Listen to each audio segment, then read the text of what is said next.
Mesdames et messieurs, bienvenue au journal. Un seul titre, vulgarisation de la loi des finances 2017.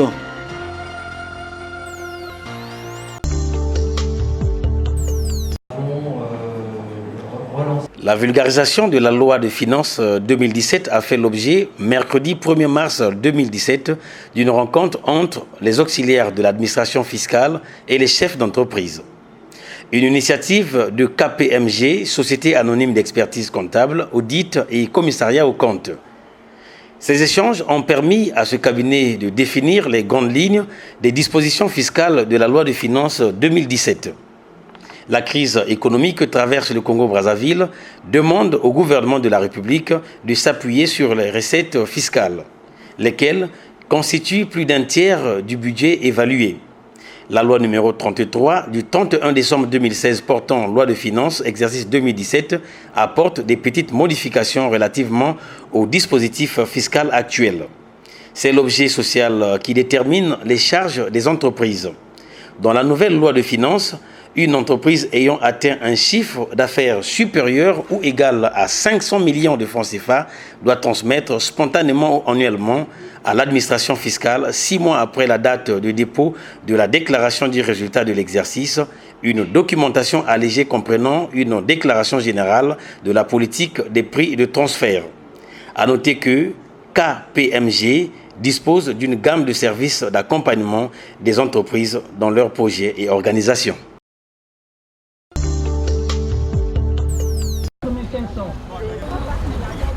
Situé au cœur de la zone industrielle de Pointe-Noire, ce marché de la foire institué par l'autorité urbaine sur arrêté du conseil municipal dans l'intérêt de réaménager le grand marché accuse des difficultés dans son fonctionnement au quotidien par le manque d'une ambiance festive des rendez-vous foraines jadis de ce lieu.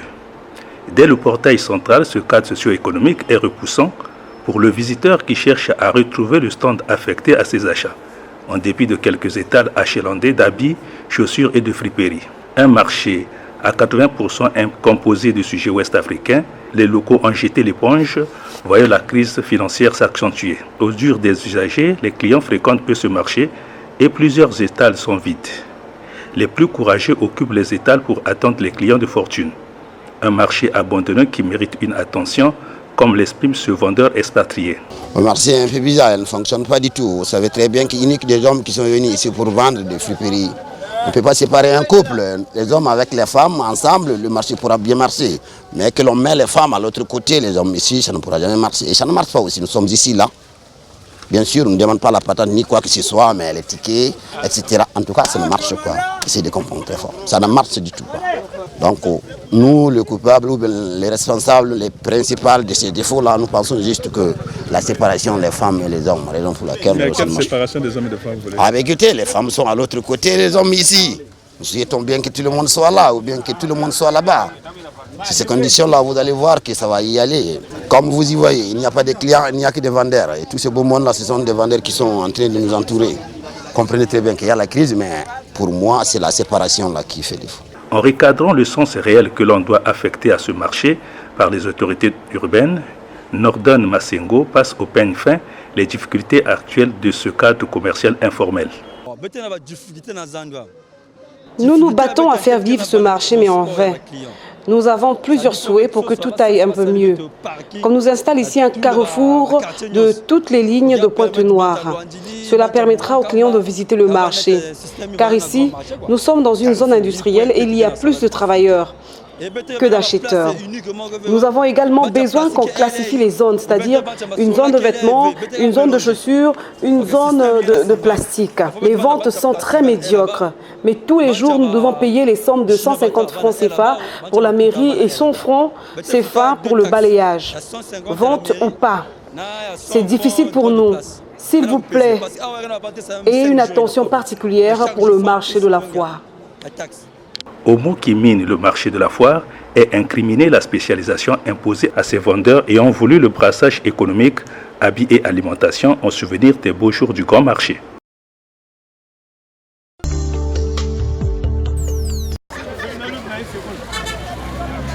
Le marché Mayaka est situé à la gare routière des véhicules venant de Madingokai et de bien d'autres localités de la route nationale numéro 6. Grâce à sa situation géographique, ce marché est le lieu où les habitants de Mvumvu et bien d'autres parties de la ville se ravitaillent en produits frais venant de l'Iterland. On y trouve du poisson, des légumes, des feuilles de manioc, de la banane et bien d'autres produits à des prix raisonnables. L'état piteux de la toiture de ce marché est l'une des préoccupations des vendeurs. Dans le même registre, les ordures jetées au centre du dit marché. Ces commerçants boudent aussi la somme de 5 000 francs CFA qu'ils versent chaque fin d'année. Nos marchandises viennent de Madingokai, Kakamweka, de la route nationale 2, précisément dans le village de Pilikondi, Kisila, Louvoulou. Ce marché dit de Mayaka est l'un des marchés domaniaux de l'arrondissement de Mvumvu.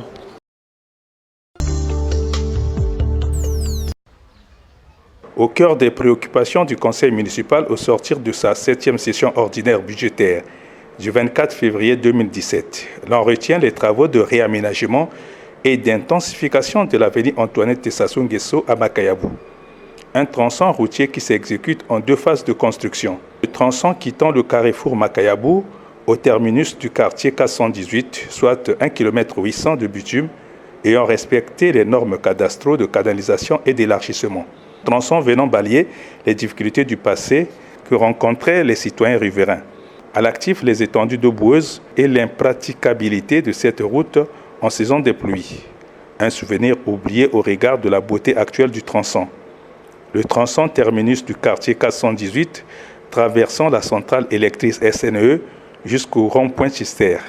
Ici, la 2e phase des travaux posera des difficultés énormes, avec le ravin causé par le ruissellement des eaux de la colline du quartier André-Jacques. Un tronçon d'espoir qu'attendent les populations, souvent angoissées par ce ravin béant qui menace les habitations. Nous avons les difficultés pour la voie parce que jusqu'alors on a peur pour les régions. Jusqu'alors, on remercie aujourd'hui le gouvernement a décidé pour nous faire la voie. Vraiment là où je suis très content parce que là, heureusement, la chance, on devait perdre des parcelles. J'ai eu quand même le courage d'avoir mettre les bambous, mais sinon, car nous avons perdu la voie. Nous avons perdu des parcelles. J'encourage le gouvernement. Il nous a promis qu'avant février-mars, il doit commencer les travaux. Parce que là, on attend pour voir qu'est-ce que le gouvernement décide. Nul n'est impossible à l'homme devant la nature. Le conseil municipal et son président, Roland Bouiti-Viodo, devraient s'impliquer pour gagner ce pari urbain.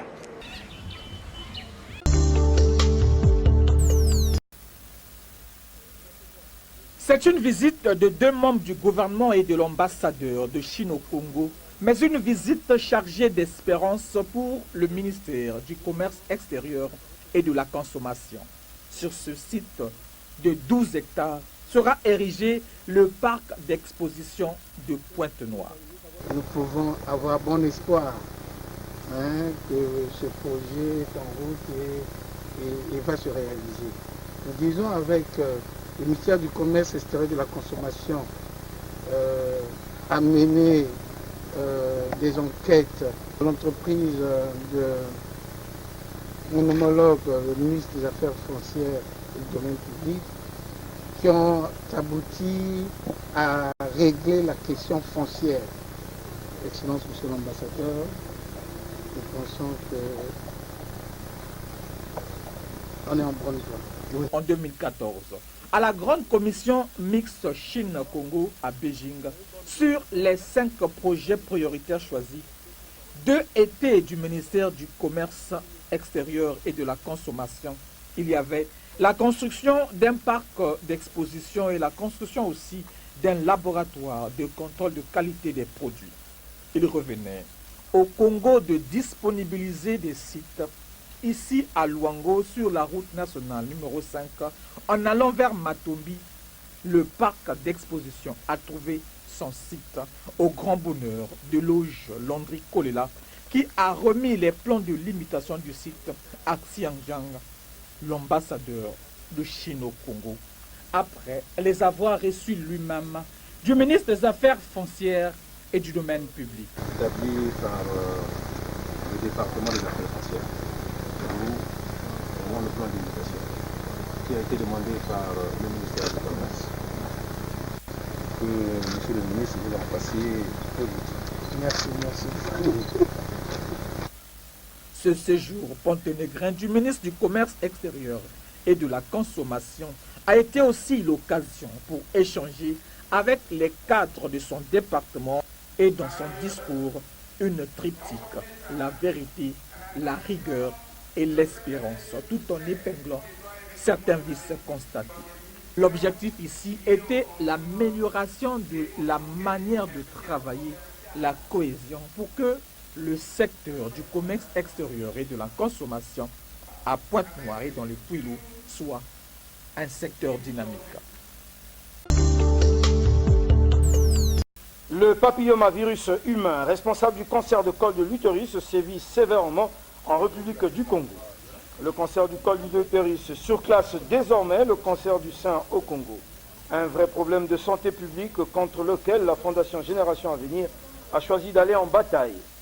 D'où le lancement en août dernier de la campagne de vaccination contre le cancer du col de l'utérus à 400 jeunes filles de la Bwenza, dont l'âge varie entre 9 et 13 ans, non encore actives sexuellement. Un peu plus de 6 mois après, soit la semaine dernière, la Fondation Génération Avenir est repartie dans la Bwenza pour le lancement de la deuxième phase de la vaccination contre le cancer du col de l'utérus pour rendre complètes les doses de vaccination. Il s'agit de prévenir d'une menace réelle 400 jeunes filles rurales du district sanitaire de Mouyondi, comprenant le district de Tchaki, de Kingwe et de Mouyondi même, ainsi que les districts sanitaires de l'UTT contenant les districts administratifs de Fouati, de Yamba et l'UTT, plus la ville d'Onkaï. Au regard de l'implication des autorités locales et des parents à la mobilisation des jeunes filles concernées par cette campagne de vaccination, la gravité de la menace est perceptible. Le bien fondé de l'organisation de cette campagne de vaccination contre le cancer du col de l'utérus avec Madame Patricia Gombe, représentante de la Fondation Génération Avenir. C'est engagé auprès des familles et des enfants de revenir pour la deuxième dose. Donc nous sommes revenus aujourd'hui pour faire le rappel de ce vaccin-là, de ce qu'on avait déjà commencé. Mais plus un engagement social, quand on s'engage devant la population, il faut toujours tenir. En marge de cette campagne de vaccination, la Fondation Génération Avenir a fait don de médicaments à quelques centres de santé et hôpitaux de la Bwenza, dans l'hôpital de base d'Onkaï. Le Comité international pour la promotion d'investissement, de valorisation, de l'innovation et de l'emploi, CPV, continue d'élargir sa liste de partenaires au développement. Cette fois-ci, c'est avec l'Association de développement agricole France-Afrique, ADAFA, qu'il a scellé son partenariat. Ces associations vont donc œuvrer dans le développement du social, de l'économie, de l'éducation et dans le développement humain. Tenant compte de la réalité du Congo, plusieurs jeunes sont formés théoriquement aux métiers agropastoraux sans pratique. C'est donc l'occasion pour lier l'utile à l'agréable, la théorie à la pratique sur le terrain. Il s'agit d'être sur le terrain d'expérimentation tout en faisant recours à la réparation du matériel déjà existant non opérationnel, qui sont capables de booster réellement les activités agricoles au Congo et surtout permettre aux jeunes de se prendre en charge. CPV est partenaire du gouvernement. Les établissements techniques sont donc concernés dans la formation des élèves à la pratique et le diocèse de Wando a disposé des sites pour la mise en œuvre de ce vaste programme. ADAFA apportera son expertise. L'accord que nous avons pris, nous avons signé avec le gouvernement de la République, spécifiquement avec le ministère de l'enseignement technique. Il était question d'accompagner, n'est-ce pas, le ministère sur un certain nombre de points épineux qui concernent spécifiquement la formation des enfants. ADAFA aujourd'hui est en partenariat avec le CPV. Le CPV est en partenariat avec le diocèse de Wando. Alors, cette synergie ADAFA CPV, diocèse, avec l'accompagnement du gouvernement, nous permet de mettre en place une plateforme assez solide et efficiente pour la formation de nos enfants. Alors, déjà, au niveau des lycées techniques que nous avons visités dans les deux départements, généralement dans le diocèse d'Orlando, il y a du matériel, il y a des enfants qui sont formés au plan théorique.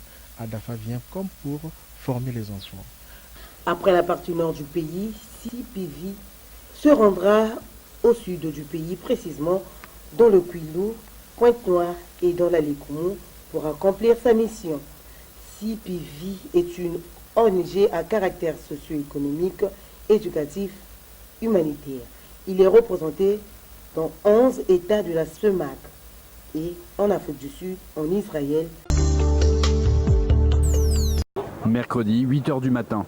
Ils étaient des dizaines de journalistes à attendre François Fillon devant cette entrée du Salon de l'Agriculture.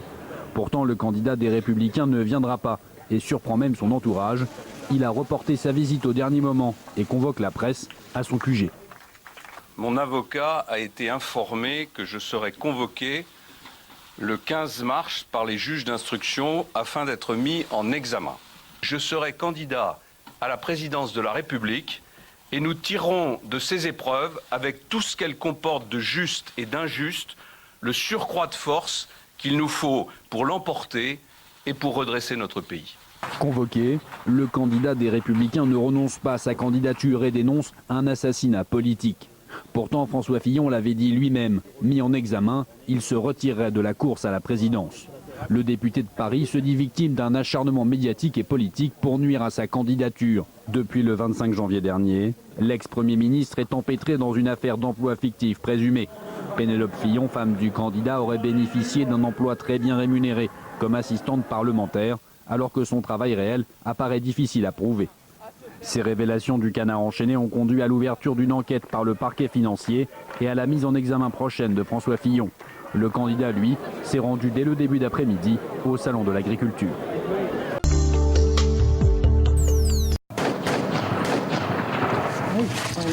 Les gestes sont précis, mécaniques.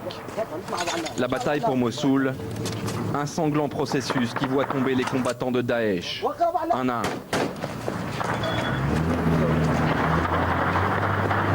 Observer, scruter. Chacune de ces fenêtres peut dissimuler un tireur embusqué. Les armes des militaires irakiens croisent celles de leurs ennemis, par-dessus les têtes de civils résignés. C'était impossible de fuir avant ? Non, on a été obligé de se cacher dans une pièce minuscule à 30 pendant 4 jours. Mais c'est du ciel que viennent les coups les plus durs. À l'extérieur de Mossoul, ces artilleurs ont installé leurs batteries de mortiers pointées sur la ville. Vêtus de bleu, ces hommes sont en fait des policiers. Mais en temps de guerre, rien ne les distingue plus des militaires. On a fait la moitié du chemin. On s'approche de la vieille ville et du gouvernorat de Mossoul. On a conquis un quartier proche. Le prochain objectif, c'est le 4e pont.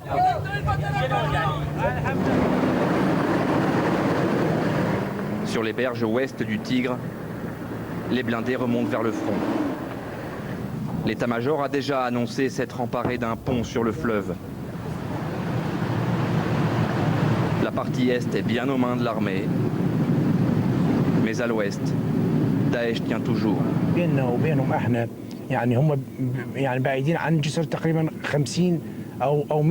D'ici, il n'y a qu'entre 50 et 100 mètres entre eux et nous. Ils sont juste au nord, après ce pont. Ils sont vraiment très proches du 4e pont. Dans cette bataille pour l'ouest de Mossoul, les forces de sécurité irakiennes ont déjà remporté quelques victoires. Mais ce à quoi nous assistons n'est en fait qu'un travail de préparation. La vraie bataille, la bataille pour la vieille ville, celle que tout le monde redoute, celle-là sera la plus meurtrière. Yeria, 11 ans, habite à Alep dans une maison marquée par 5 années de guerre. Avant, il y avait une table ici, où on avait l'habitude de jouer avec mon frère. Mais la pièce est détruite. Désormais, Yeria et sa famille reprennent peu à peu le cours de leur vie. On se lève à 7 heures. Je me lave le visage et un peu après 7 heures, je vais à l'école. Comme lui, 700 enfants ont repris le chemin de cette école dans l'est d'Alep. Pendant 5 ans, la plupart des écoles sont restées fermées et les élèves ont été confinés chez eux dans la peur. Aujourd'hui, ils ont beaucoup de retard à rattraper. Certains ont reçu un enseignement à la maison avec leur mère, mais ce n'est pas la majorité. Ils sont au niveau le plus faible. Des lacunes et des troubles psychologiques. La guerre et ses atrocités ont laissé des traces chez les enfants syriens. Certains souffrent de stress post-traumatique. Beaucoup d'enfants ont des problèmes d'attention et ont du mal à suivre les programmes. Les enseignants doivent aussi faire avec des moyens limités. Les écoles d'Alep ont rouvert progressivement depuis 2 mois et la fin du siège de la ville. Beaucoup d'établissements n'ont toujours ni chauffage ni électricité. Ici, la ville et les vies sont encore à reconstruire. Selon l'UNICEF, 1 700 000 enfants syriens sont toujours déscolarisés. Ils ont quitté leur pays avec l'espoir d'une vie meilleure en Europe. Ces migrants, venus d'Afrique subsaharienne, n'imaginaient pas les conditions atroces de leur voyage vers l'Italie. Battus, affamés, souvent violés, ils témoignent de leur passage dans des centres de rétention libyens. J'ai vu beaucoup de gens mourir. Même mes 2 amis, ils les ont tués en prison. L'un est mort sur moi, je l'ai attrapé comme ça. Il m'a dit, si tu pars, dis à ma mère que je suis mort. Ils ont tiré sur sa poitrine au moment où il essayait de s'échapper de prison. Des prisons libyennes dans lesquelles de nombreux migrants croupissent pendant des mois. Et les premières victimes sont les femmes et les enfants qui sont à la merci de l'exploitation et de la prostitution. Une centaine d'entre eux a été interrogée par l'UNICEF et près de la moitié affirment avoir été violés ou abusés. Je ne sais pas comment appeler cet endroit. C'était très dangereux. Ils avaient l'habitude de nous battre, de nous flageller. La nourriture qu'ils nous donnaient n'était pas bonne. L'eau non plus. Il y a plusieurs facteurs qui mènent à un niveau de tragédie que l'on n'a jamais vu concernant les enfants migrants. Et cela demande une réponse bien mieux coordonnée au-delà des frontières. Les groupes armés qui contrôlent les centres de rétention profitent du chaos libyen pour coopérer avec les passeurs et imposer leurs règles. La traversée vers l'Italie au départ de la Libye est actuellement la première voie d'immigration illégale vers l'Europe. L'an dernier, près de 180 000 migrants l'ont effectué. D'ici quelques heures, 30% des armes en possession des FARC devraient être placées sous le contrôle de l'ONU. Ce mercredi, le processus de désarmement commence, ce qui implique l'inventaire des armes et la destruction de celles qui sont instables, tout ce qui n'a pas été fait auparavant. Le dépôt des armes est censé s'achever à la fin du mois de mai selon l'ONU. C'est la dernière étape de l'accord de paix signé le 26 septembre dernier entre le gouvernement colombien et les rebelles. Le conflit armé dure depuis 52 ans. Il a fait plus de 260 000 morts et près de 7 millions de déplacés. Les rebelles des FARC, accusés de délits politiques, doivent bénéficier d'une amnistie. C'est l'aspect le plus controversé et critiqué de l'accord de paix conclu après 4 ans de négociations. Il ne reste désormais plus qu'une guérilla active sur le territoire colombien, celle de l'armée de libération nationale, avec laquelle le président Santos a annoncé l'ouverture de négociations de paix.